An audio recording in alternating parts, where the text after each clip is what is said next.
the Phantom is one of the most important characters in the comic strip world and in the comic book world. The Phantom, the ghost who walks, the man who never dies. Before they had Superman, before you had Batman, before you had masked heroes and superheroes, you had the Phantom. That's the reason I really wanted to reprint this. Phantom is acknowledged to be one of the first, if not the first, masked crime-fighting heroes.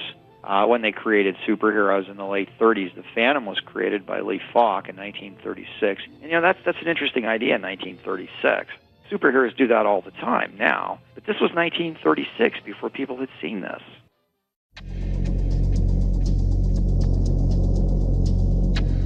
And of course, the world was swept up into what was happening, in Europe.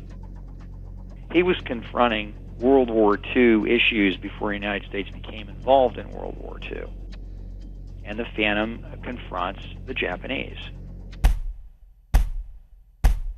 who are trying to victimize people, where he lives.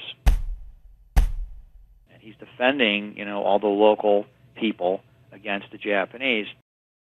Being in the 30s, a lot of the prejudicial attitudes toward Asians are very clearly manifest in that strip, which pegs it as a period piece.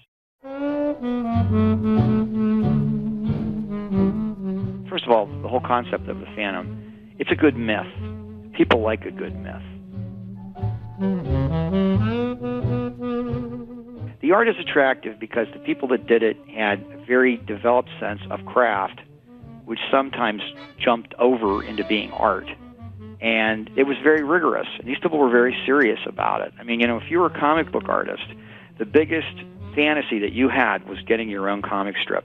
You made it if you had a comic strip.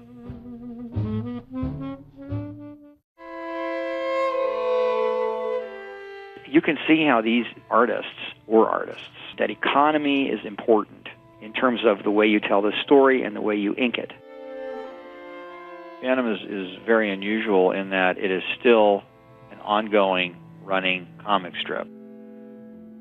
Over the period of time that the strips run, if you have a good writer and a good artist, these people take on real lives. And here I am talking to you about characters like they're real. You see, that's the power of this.